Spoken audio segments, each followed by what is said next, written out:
Welcome back to Game 2, everyone. Cloud9 leads Evil Geniuses 1-0 as we head into our next champion select. And what a Game 1. I hope both teams pick things that can continue to fight as much as they did last game, or at least make it as explosive. Yeah, if Game 1 is any indication, Riv, we are in for a wild ride in this elimination best-of-5 playoff series between Cloud9, our second-seeded team from the regular season, and Evil Geniuses. Let's get right into the pick and bans. A lot of people looking at both bottom lane. I am also still looking at jungle. Svenskeren on the Graves 4 times in a row for EG has done a lot of work as well. There's the Senna ban from EG's side themselves. Zven was absolutely massive in that game. Huge CS lead on bottom side. Hugely instrumental in a lot of those C9 victories in team fights. C9 running down the clock for their bans. We'll find Huni Shen on the top side. All right, finally. No more blind Shens, Riv. Cloud9 they're done with trying to counter pick it, done with trying to play Gangplank or Vladimir or anything into it. Like, it's yeah, off the table. Please give me a blind on blue. I'll take that. No, Cloud9 takes it away. And Ashe will be banned from Evil Geniuses' side against C9. So no for sure fire initiation coming from the marksman unless we get another Kalista in here. What about the Caitlyn? So Caitlyn, they have banned Caitlyn. That was almost every single game from Cloud9 since Caitlyn rose to prominence as number 1, and it gets through this time. Finally, we see it picked up here by either Bang or Zeyzal. This is going to be Bang's first one here for Summer. Now, you want to get a pushing support with your Caitlyn. Something with range advantage. Obviously, Morgana is great. It's a dream scenario. You hit a binding into the trap, headshot, boom, dead. She also can help you push the lane with the W, so it's a great partner, but plenty of other ones work. I would expect EG try and grab it now before the extra round of bans comes in for Cloud9.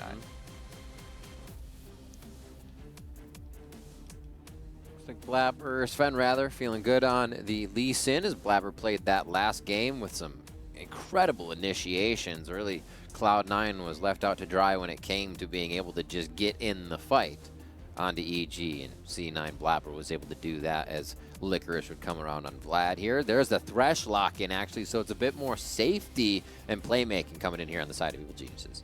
Yeah, interesting choice. Not opting for the Morgana as it works so well in so many ways. Thresh is also really good with Kate and Kalista, so it's also a slight takeaway from Vulcan. Obviously, Kalista with the ultimate works so well with it. And Thresh, you just have to be a little bit better with placing your traps. You know, you have to account for the pull back on Death Sentence and Flay for Caitlyn. So it just means that Bang and Zeyzal need to, be for sure in sync with their attempted combinations.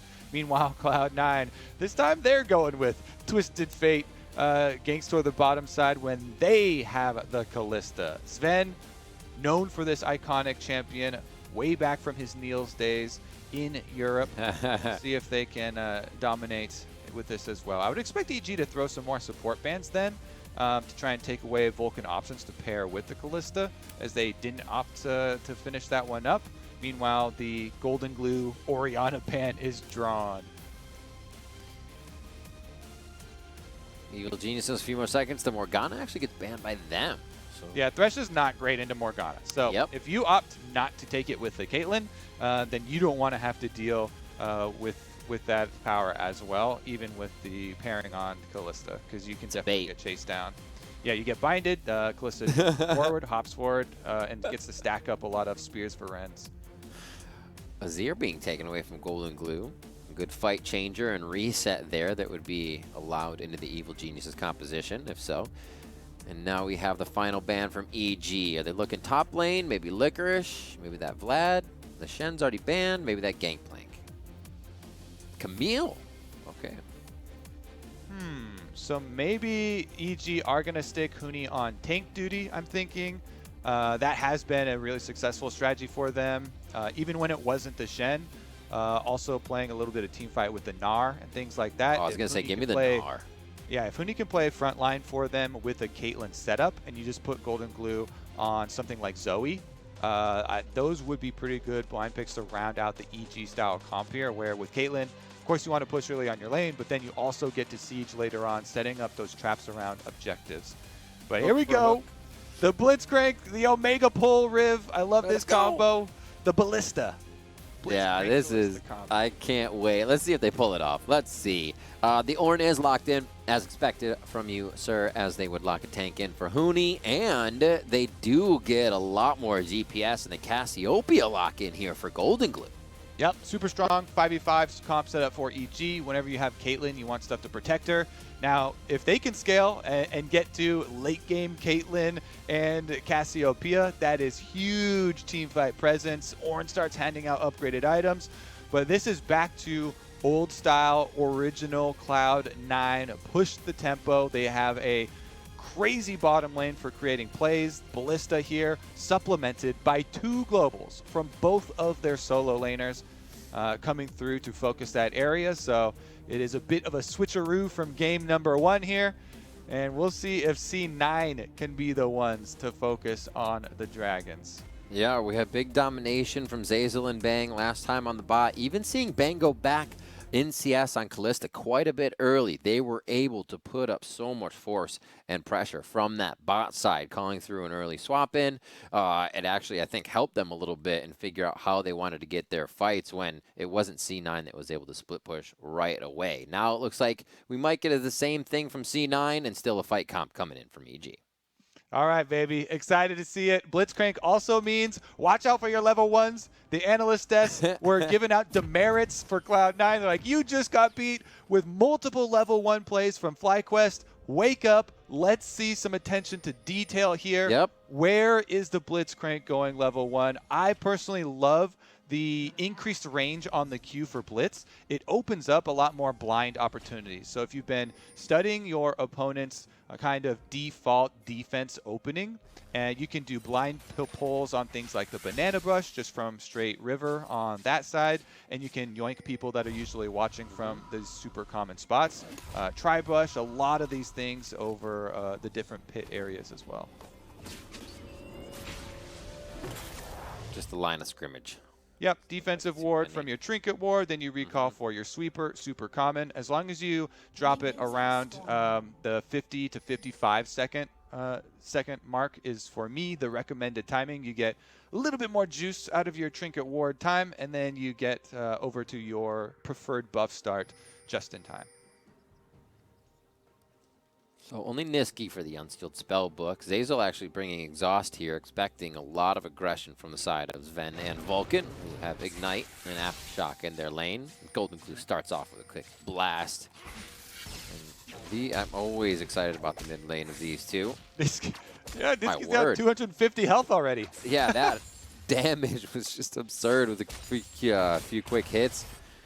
Huni playing the Volcanic Rupture as he just keeps himself safe, farming up. Obviously, Licorice is going to keep his health. So I think this early game is going to be quite slow. We'll see which jungler makes the first move, as they're going to be on opposite sides of the map for just a moment here. Yeah, which jungler and which support. I love the Blitzcrank Thresh lineup here. Blitzcrank can always have a quick reaction to Thresh's attempts at moves.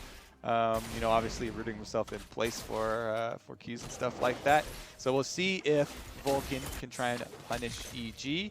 Otherwise, if you look at the runes and you talk about Caitlyn going the lethal tempo, I really like it for pushing for lane, because if you can land a Q through minions onto them, proc your lethal tempo, then you can push the lane with autos really quickly.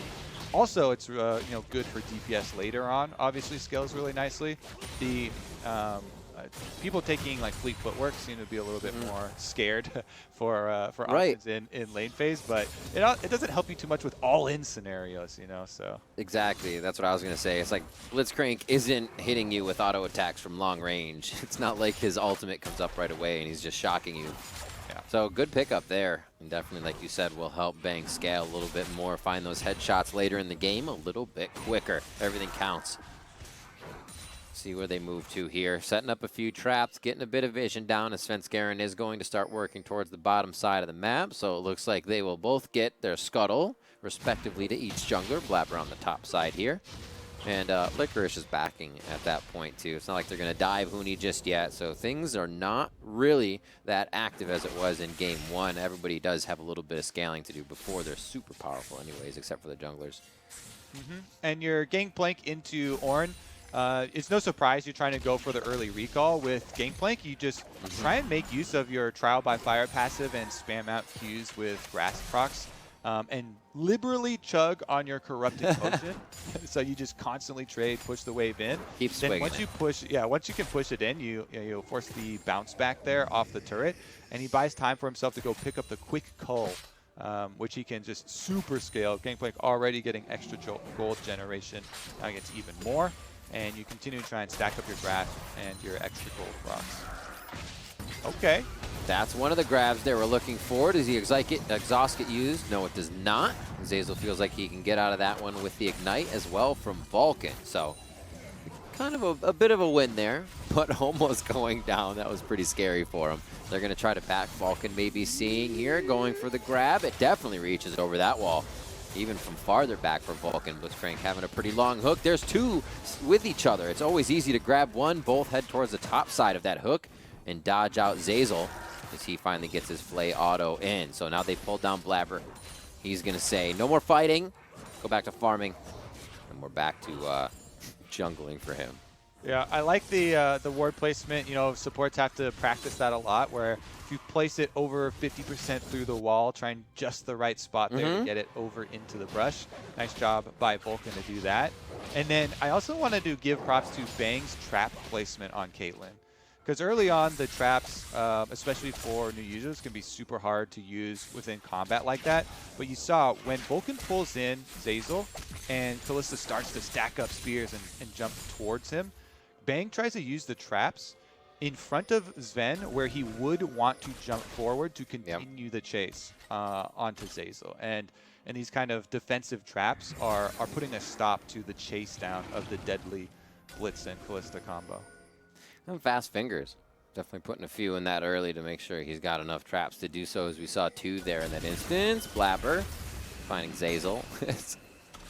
Warding is always dangerous, and unfortunately loses the investment of that one with only Blaber inside the jungle. Cloud may be drawing some attention here, but more so to see what happens in the mid lane, and that's already warded out by C9, so they know exactly what's going on. And we're on the roll here. Vulcan and Blaber with the Blitz roam.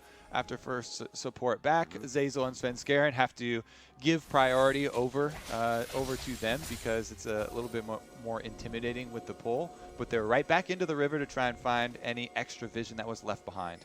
Ooh. They don't know there's a trailing snake on this one. Snake in the water. There's the Destiny that's going to show them what's going on. Looks like we'll get a few more members of Cloud9 here as Nisqy comes in. They're going for the middle of the fight, and they drop down Svenskeren quickly on that one. Moving towards the top side here. Flash forward. Another gold card from Nisqy. He's going to lock down Goldenglue. No, it's a blue, and he's still going, but the kill comes through. Nisqy finds that one, but causes the flash from Blaber to be called through. And C9 feel good about it as they pick up Cloud. Yeah, they spring the trap here. Twisted Fate level 6 is ready, as Nisqy is able to use it to pull in the backside. And Zven and Vulcan first up the top side of the river, because they were able to push up down there and are able to get the pull. Vulcan lands the Q. Critical one for him to be able to get that kill for Cloud9, get the dragon control, and win the skirmish.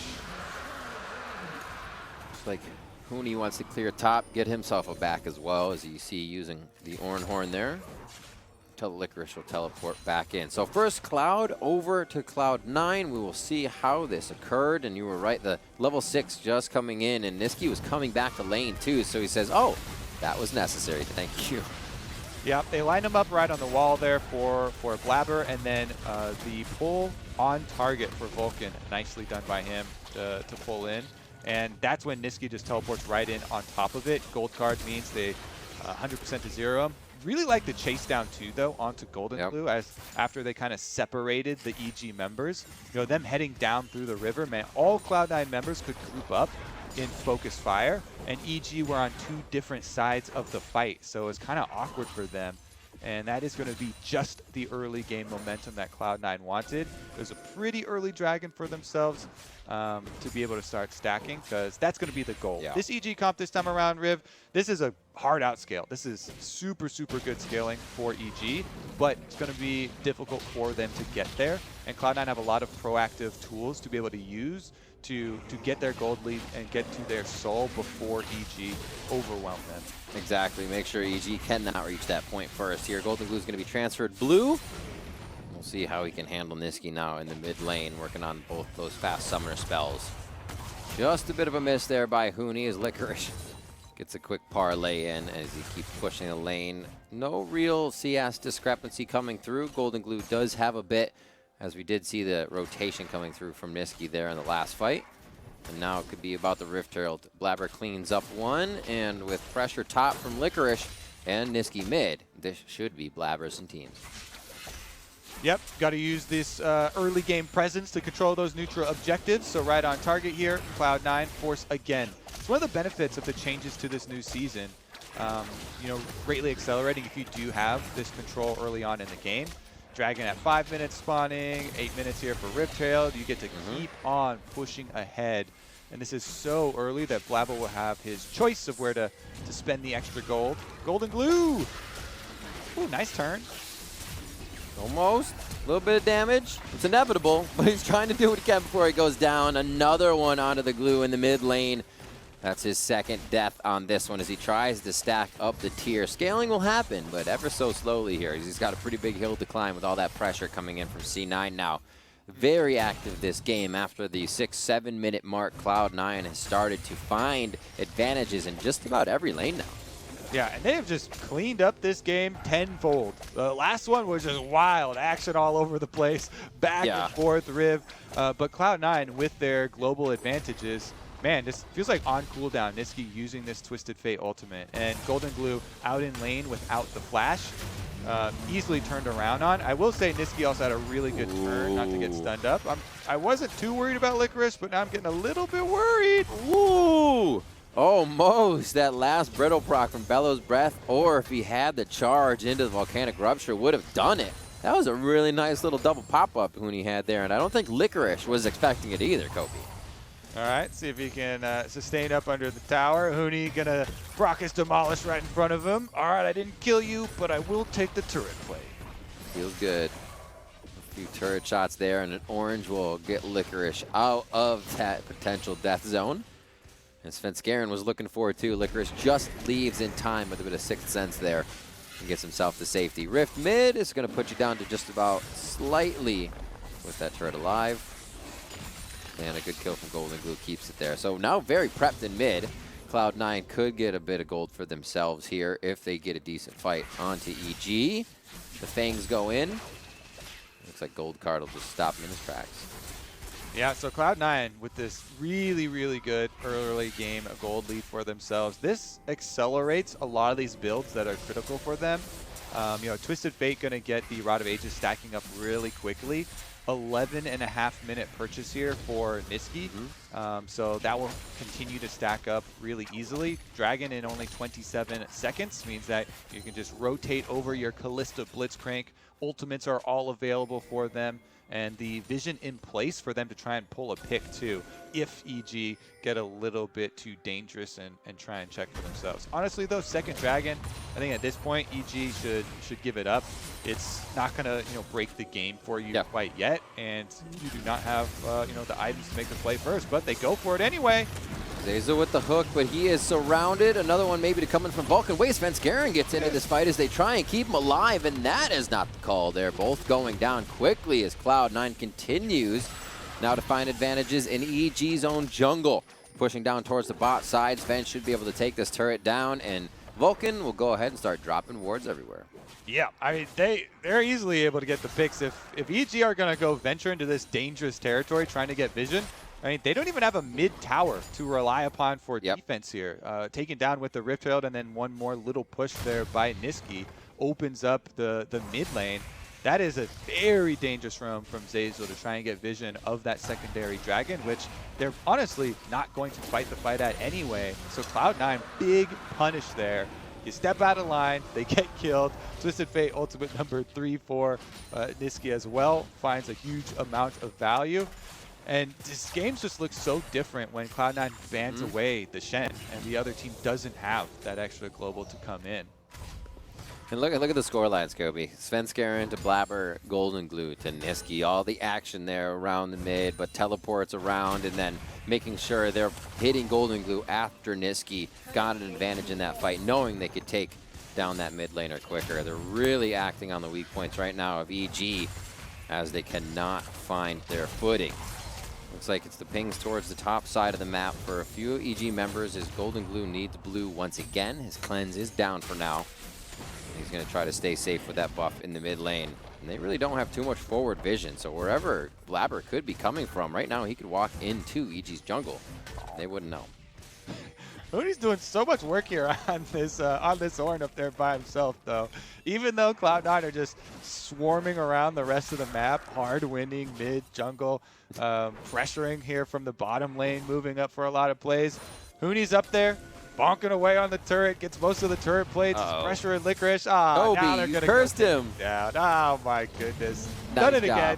Blaber trying to come in. He takes a bit of damage, but once they get the touches on, it'll be the assist, it'll be the kill. No! EG quickly collapsing onto this. Two members of C9 almost going down the minion wave, really giving Svenskeren hell on this one. He finds the route around with the Sonic Wave and resonating strike takes him. Licorice picks up that kill, and now another one coming through here for Nisqy.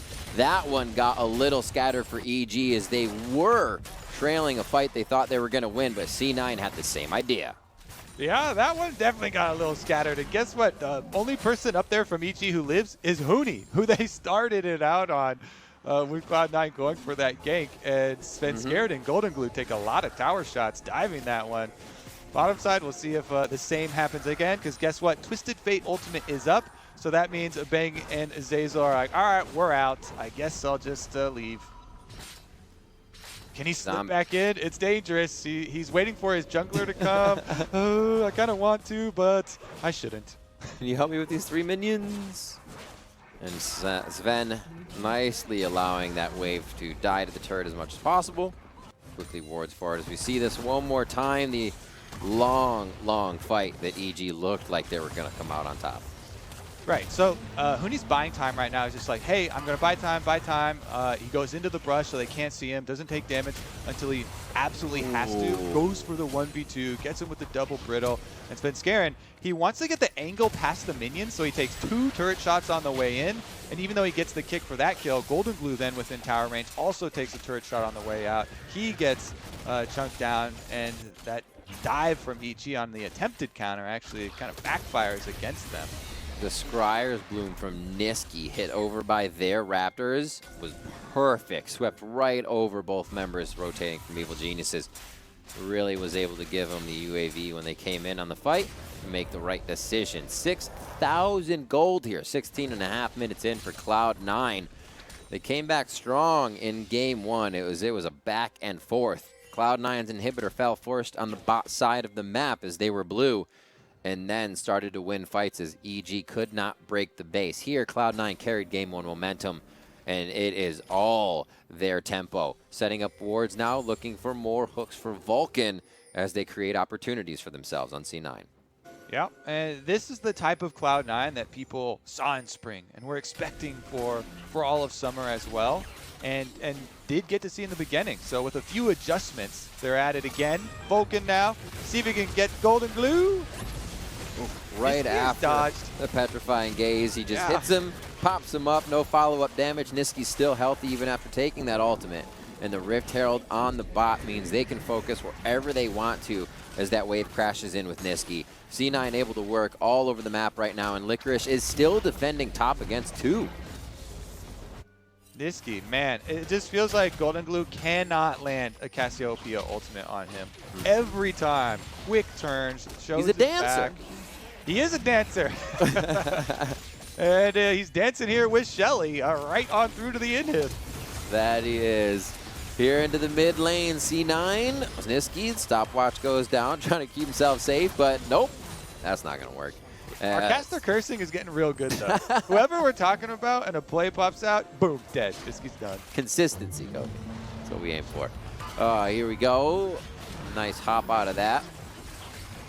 Fate's Call keeps Vulcan safe for only so long, and no, EG cannot get the finishing touches there. Back to help out Zeyzal here on the other side. Blaber could be going down, dashes into the brush, no vision there. He's just out of reach, but Svenskeren makes sure they take that one down. 2 down now for Cloud9 as they misstep and a bit of greed and a bit of reset. EG obviously was going to find a window at some point here, but their base is already open, and they still have to care about those minions on the bot side. Yeah, Evil Geniuses are very happy at the timing of that catch on Cloud9 too. Stopping this early threat of a Mountain Soul, just getting this single dragon for EG is going to do a lot for the morale of this team, that they're all trying to rally with each other, saying, all right, we're scaling for late. We got to scale for late team fight because that's what it's all building towards for them. The problem is that when Cloud9 get this early lead with this comp that's focused on it, and they also get so much more map territory. And EG's scaling is in the team fight. They need to bring their power together in those solid 5-on-5s with Huni on front line, getting that big initiation for the Cassio and the Caitlyn, but there's going to be so many more options for map play from Cloud9 because they can open it up so early. We're pre-20 minutes, they already took an inhib. It's kind of crazy. Bottom inhib is down before Baron even spawns, so C9 just have all these options for extra pressure with supers on bottom side, baiting them over to Baron and looking for these picks. It never really allows EG to set up a controlled 5-on-5. Here's another look at the dive as Nisqy goes real deep into the rest of the team. Nice hook, Zeyzal. Yeah, good hook, and also teleport comes in from Huni, and he finally shows up for the rest of the squad to correct everything. So good stall there from Zeyzal and crew, evasive maneuvers and locking Nisqy in. And then, as you know, the chase down they go for. Blaber's able to get in onto Vulcan, chunk him down, and push him back out. Then Blaber, all right, where's he going? Nice little play there once again from Zeyzal. He's really been on point this series despite the troubles that EG have had. You see Goldenglue hovering around the bottom as that inhib went down. See who's down there to keep farming that up now as they have super minions there. But also could just be the scene of a more aggressive fight for C9. So I wonder if that going down, helps them. It doesn't give C9 something to fight around, as now they can farm up those minions. Yeah, Goldenglue goes down and says, thank you, I need to absorb all these. Teleports. Yep, teleport pretty early here, and you can see those supers we were talking about on bottom side. Those will slowly pressure EG. Baron damage is going through, but Vulcan's getting kind of low. Svenskeren takes a big hit. Baron still lower and lower as the Ornn comes in. That's going to be a low Vulcan. He's the chase of the fight, but the support is a lot to put priority on. Baron's going to go down. That's a Zven. And that is Cloud9's. If they can get out of the fight alive, EG is trying to take down Zven in the brush or in the pit right now. Nisqy and Licorice coming around to flank. Can they do the job they need? And that's a double kill coming in. Huge for Licorice as they try to put a few more shots in. Huni says, that's not something I can do. Licorice would make him walk the plank. Licorice then goes over to clear up the extra vision here. Can he make this stop? Because the supers are on the Nexus Tower.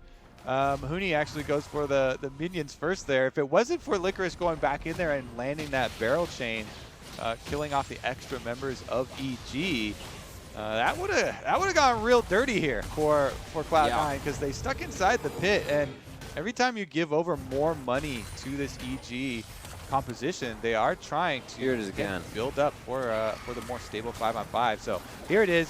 Vulcan, he comes out of the pit 50% health, but he hits the key hook. Look at this hook on the Svenskeren. Attempted dodge, but he lands it, and they take down the EG jungler. From that point, even though Zeyzal does the exact same to Blaber, and they 100% Blaber, they know they've got the rend here from Kalista for Sven to be able to secure it for themselves. And him hopping around inside the pit, this is like, you're not going to die alone. Goes in, gets the gold card. Double kill here for Licorice as they're able to get the triple for Huni on Ornn. And it's really the top laners with the last laughs. Full house from the top laner, Huni over Licorice. 3-0-4 to 3-0-7. You love to see it. Two completely different stylistic playing champions. And they're both bringing it. And the same damage in the fight, too. get brittle. Licorice making people walk the plank here. I cannot believe it. I want to see more of it, Kobe. This is what we wanted. Now they're getting for the fight again. The Ornn knocks up a few, but there's no one to really chase here. EG is trying to catch up, but they're just straggling a little too much. The catch up there is from the hook coming in from Vulcan, and that may just started the fight here. And that's a kill going on to Zven. His heel's down. He was not able to flash away as EG's trying to move fast. Mid lane being pushed by Nisqy right now as he takes down a turret for Zven going down. Yeah, Cloud9 still trying to keep their pressure with their split push. But man, Cassiopeia just annihilates Kalista. Short range, and you get the miasma down on you. You can't hop anymore. Zven just gets destroyed as EG gets another kill for themselves. And this is with the Mountain Drake available. Nisqy's out. He says no way. All right. 8,000 gold lead here. That should get increased for Cloud9 too, as Licorice takes the secondary turret. But EG are getting some back for themselves. As big of a lead as this is, Cloud9 still looking to keep the pressure on. The people that need to do the damage have been on the map. They've been farming, right? Bang's only fallen once. Huni hasn't fallen. Yeah, you've lost Zven and Goldenglue, but Goldenglue's going to get there. That's kind of the point, right? Even if he doesn't have shoes. 25 minutes coming up on the clock here. And the CS still staying pretty close throughout the game, which isn't really giving anybody too much of an influx of gold. It's just Cloud9 able to control these maps, find the kills, and find these turrets. 7-1. Bottom inhibitor for EG is finally spawned here, as they do not have much to work with, but are still finding fights that are turning Cloud9 away every so often. Yeah, and once again, EG are going to try and group up into their death ball. See if they can get Cloud9 to take one of these fights. I think Cloud9 should continue to pressure sides for it, but they are calling collapse here. Going to have a double flank. Nisqy top, Licorice bottom. Do they get a hook? That pressure being down makes me think that Vulcan wants to go in even more, but the pressure of his hook being down could mean that turret falls on the next wave. So Zeyzal with a little more room to work with on opening an initiation, and Licorice is going to say, all right, let's go to the bot side. Nisqy will take top into the 1-3-1, so it's imperative Cloud9 does not get caught from a hook here. And Cloud9 trying to now commit to the split push, so here's the dive. Flash out, Sven's in perfect safe range to keep himself alive there, and the damage is being done by Cloud9. EG tried to bite back, but C9 working around the plays of Evil Geniuses so well throughout this game, and making sure that they are on top of everything. Quickly TPing out of this, Destiny used by Nisqy to get himself to safety and also let his team know where the rest of EG is. So EG do get outer turret, a little bit more money for themselves, and the flash off of Zven. But they've got 2 exposed inhibitors now. So they're trying to swat away all these Cloud9 members, attacking from all these different angles. And Baron is coming up in just over 50 seconds. So that is going to be the real issue here. How can EG deal with the Cloud9 split push while C9 are using Baron to draw them out? It's going to be very difficult, but from Cloud9 side, they've got the level 16 Gangplank with teleport available here for Licorice, as well as Nisqy waiting on the cooldown of his Twisted Fate ultimate from his last excursion split pushing. And they can just try and keep that pressure up on Evil Geniuses and force a poor decision. A little test on Licorice there. Let's see how much this bullet does. And he has oranges. I like it. Moving back up. That's just a quarter of the way cooled down for Bang, so he should have ace in the hole before any major fight there. Clean up for Nisqy on the bot side here. EG just trying to put the carrot out there. Nobody from C9 wants carrots right now. Nobody's taking this fight. It's definitely a dangerous one to go for. Yeah. Huni's like, just fight me once. Somebody pull me in and leave in. They're gonna force. Are they gonna force on Baron before Cloud9 can set up their split push? They're gonna try and force Cloud9 out of this timing window. I wonder if they walked it back to this trap line, right? They still have a ward just above them they need to clear. And C9 sees it, obviously, before the fight starts now. But here it is, Kobe. They are going to try to rush it. Damage from Cassiopeia is pretty huge. if they can keep Goldenglue on it. Right now, he's actually separating for the fight. Cannon Barrage goes down where they need it. Nisqy to the top side, and he almost takes out Svenskeren with just a few spells. Svenskeren Rage kicks Nisqy away, and the fight ensues over towards the Baron pit. A great Ornn from EG, but they're not really able to deliver any damage to the side of Cloud9. A lot of knockup, a lot of combo, but no follow-through, and C9's able to stay alive, all 5 members in the Baron pit. Yeah, Nisqy teleports through with the Twisted Fate to pressure Svenskeren back out of the fight, and just rend through the double front line there. Big burst comes at the end. Cloud9 with Baron. Now your split push is really empowered.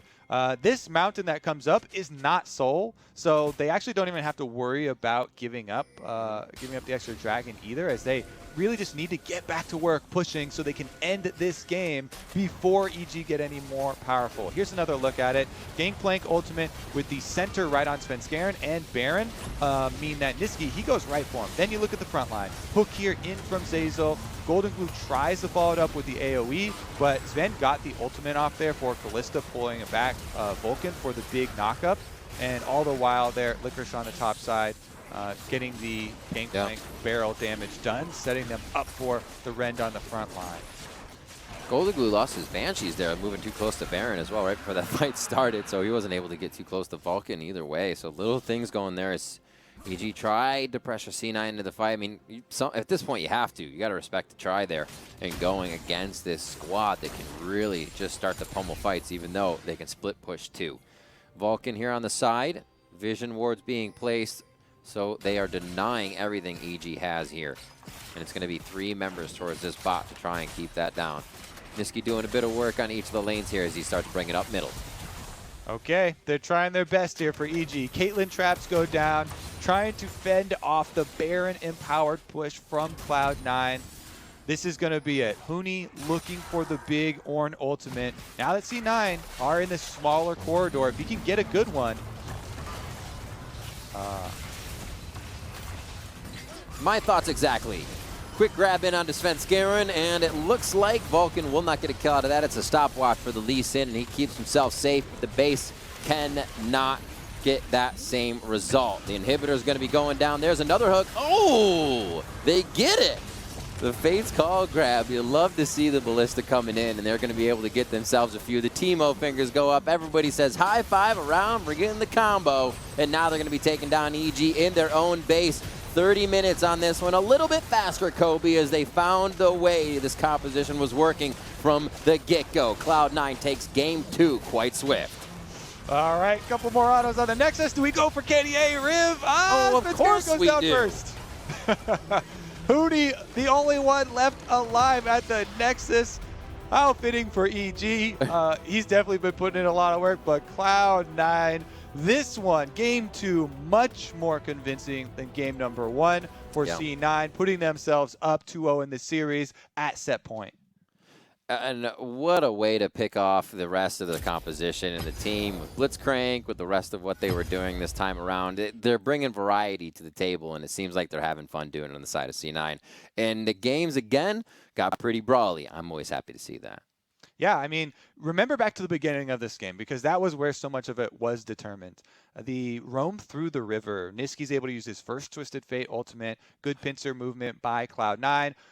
They're able to have Vulcan land the Blitzcrank hook. They get first blood, start stacking their dragon pressure early, and they're able to use the advantage with their jungle, with their mid, basically on cooldown for the Twisted Fate ultimate. Right, and then we saw them go after Goldenglue. And then again after Goldenglue, and then again after Goldenglue. And they definitely made his life tough. So maybe we'll see some more protection around that. Maybe changes from that side of EG to figure out how that mid lane can be more of a priority and protected. We're stepping away right now. When we return, the State Farm Analyst Desk breaks down that match of the series. Don't go anywhere. I'm Randy Diaz, mayor of Seltzer, Pennsylvania. If you love Bud Light like me, you'll love Bud Light Seltzer. It's a hard seltzer from Bud Light. It comes in 4 flavors and tastes great. Bud Light Seltzer. It's unquestionably good. If you don't love Bud Light, you'll love Bud Light Seltzer. It's not Bud Light, it's hard seltzer. It comes in 4 flavors and tastes great. Bud Light Seltzer. It's unquestionably good. Questions? Call us now.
Welcome back to the LCS Dome, presented by State Farm. Now, before we jump into that game, I want to apologize to our Twitch users for that first Analyst Test segment being cut off due to some technical difficulties. And Mark, in those difficulties, you were expressing some discontent around the two teams and their approach and preparation to game number 1. You're asking for our teams to wake up. Well, it looks like one of those teams did just that here in game 2. Yeah, I was molding after that first game, but I've calmed down a lot, and C9 was a big part of why I calmed down. I think that they had a much better game here in game 2. They definitely stepped up, and pretty much every member had a better game here than the previous game. Yeah, again, still not without faults, probably, and we'll get into some of that. Still asking for improvements from some of these teams to challenge maybe that top team in Team Liquid later down the line. But let's get into Champion Select. I want your opinion on EG's approach here. So I will give some credit to Cloud9's draft. They banned the Shin. Hell yeah. That was giving you too much of a problem. Good job. But on EG side, I was really upset. They took the Caitlyn and the Thresh. So that's my happiness meter. It's going up. You know, Caitlyn, Thresh. And then when we get into 4-5, C9 hasn't picked their support. The best support against Thresh is going to be the Blitz. Probably one of the best supports with Kalista is going to be that Blitzcrank. So you actually have a 2-for-1 ban where you ban the one that counters your support and you ban the one that's going to synergize with Kalista, because they have TF Kalista in the first 3. So that means they're probably focusing bot. So they banned Morg. I don't know. Wasn't a big fan. Ban Camille. Okay, that means you're going to go Huni tank. One of those bans has to be Blitzcrank. And make them pick the Morgana and have a shitty comp. Or make them pick, you know, the Alistar and have a really bad early game. But don't give them free, like, bot-focused draft like this. I think that's a huge problem in this series right now is bot gap. It's, you know, 3 bans thrown down there, 2 ADs, 1 support, and the enemy team's still getting something great. You either like finish banning it out, like you're saying, drop the Camille and just hard commit to playing around bot side with this draft, or don't have to spend so many resources trying to get ahead. But when you spend this many draft resources and you're still losing in game this hard in the bot lane, your whole game plan just falls apart. So I think the Cassiopeia didn't make that much sense to me either, because it makes sense in the context of you've seen the Graves and the Kalista. You know that it's going to do well with the miasma against those 2 champions. But for the rest of the composition, for what C9 is trying to do, they're never really trying to run at you, which is what Cassiopeia is best at. She's best with dealing with melee champions, not people that are going to keep you at range and kite you away or instantly hook you and explode you. So I don't like the Cassiopeia for Goldenglue. I would need to see a higher priority on champions for him. I would have even liked to see something like a Syndra. Just give me a standard Syndra Lee Sin meet 2v2 and play that way so that you can then take that early game power, transition it to the Caitlyn, and now you actually hit a nice mid game. Yeah, not liking the adjustments here made by Evil Geniuses going into game 2, but along with some of those more aggressive champions in the bot side came that aggressive C9 that we know and love from earlier in the split, making plays happen, creating their own advantages, Mark. Yeah, huge playmaking in the early game, and this is something that their comp's just going to do better. You know, Crumb's talking about so much scaling on the enemy side. Ornn and Cassio, and even Caitlyn scales after her initial early game, but, you know, C9 play it better. And from there, they're able to pick up 2 early kills, and it unlocks the TF to make all these bot plays start happening. Prior to this, bot lane farm was relatively even. I think it was around like 50-50, a little bit more in favor of Zven, and then they just keep making plays, utilizing this Blitzcrank.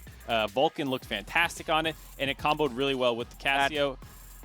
Pretend that's a gold card. No, either way, it was a dodge on the Cassio. It was a dodge on the Cassio. Yeah, that was the more important part. Yeah. But it still sets the kill up very nicely there, and they kept finding these picks. And this is kind of the C9 we kind of knew and loved.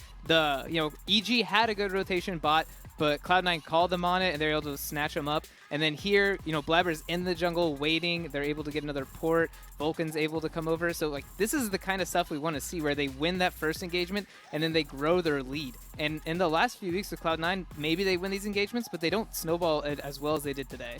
Nisqy just got him there on another old dodge, then hit him with the dabbing penguin. Love to see it. Some of those emotes and some of that levity coming back into Cloud9's play, that levity that we know and love as one of our mean teams, is also one of our most aggressive teams. And so as we continue to roll through some of these highlights, Mark, I want to return to that point you were making around bot difference in this series and how much that has been highlighted through these first 2 games just in the statistics.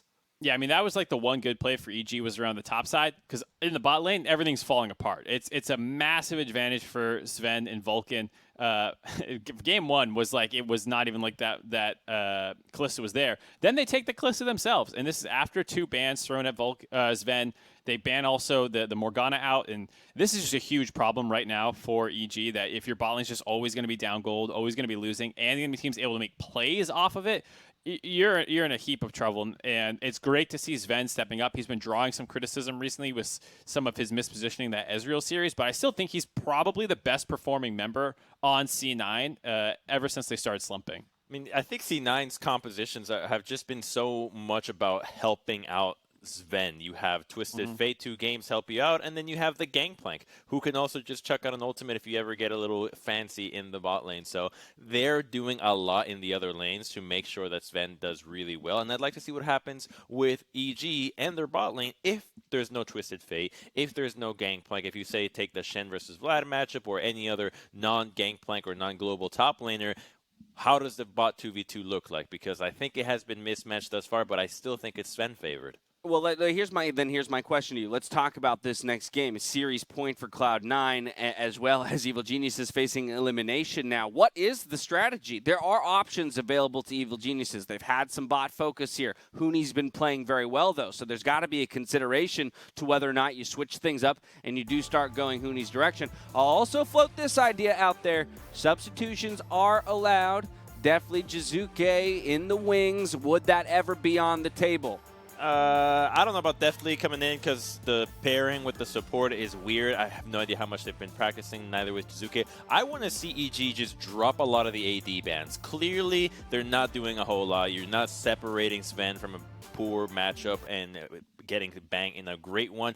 Try to aim those bans at the other parts of the map and see what happens, because you're getting an AD that you want. Clearly, there's going to be a Senna available, an Ashe, a Kayle, a Kalista. You're going to get what you want. Same thing with Zven. Just play it out and make sure that it is an isolated 2v2. Yeah, I agree. I think eliminate the bot focus. Your bot lane is not performing great this series. Someone who is Huni. He's playing so well. Give him some agency, but most importantly, you have to ban out that TF or keep Nisqy away from Galio. If he has TF for Galio, you cannot play a top carry matchup for Huni to kind of thrive in, but he's right now their best performing player. I would say give him some draft resources, see what he can do with it. All right, Mark, the word is in. EG has gone to blue side, no subs. But with that, blue side, what do you expect? What do you want to see? I'm not too surprised about the no sub. I think Goldenglue has been okay this series as well. So I'm not too surprised to see them keep him in. Just get him off the Cassio and give him something that's a little bit more impactful in the early game. But I totally agree. Otherwise, flip your attention to top side, who was brought in for the ability to be a carry. Like we're saying, bot's not working. Give them some tools. Cloud9 getting a little ahead of themselves. Yeah. Hey, well, they're feeling confident. But if we know anything about this tweet, they're phoning it in, Dash. They're phoning it in. This is a lazy tweet. You know why? Because they used this yesterday in C9 Academy's playoff game. They used the same one. They're just using it for the LCS team. If you watch both teams, you know. We don't do that here. That could be the death of a brand on social media, but I tell you what, if they manage to pick up the series, I think the brand will live on. We've got Game 3 and potentially match point after this short break. We'll see you back here in just a minute. Well, more like 3 minutes, really, but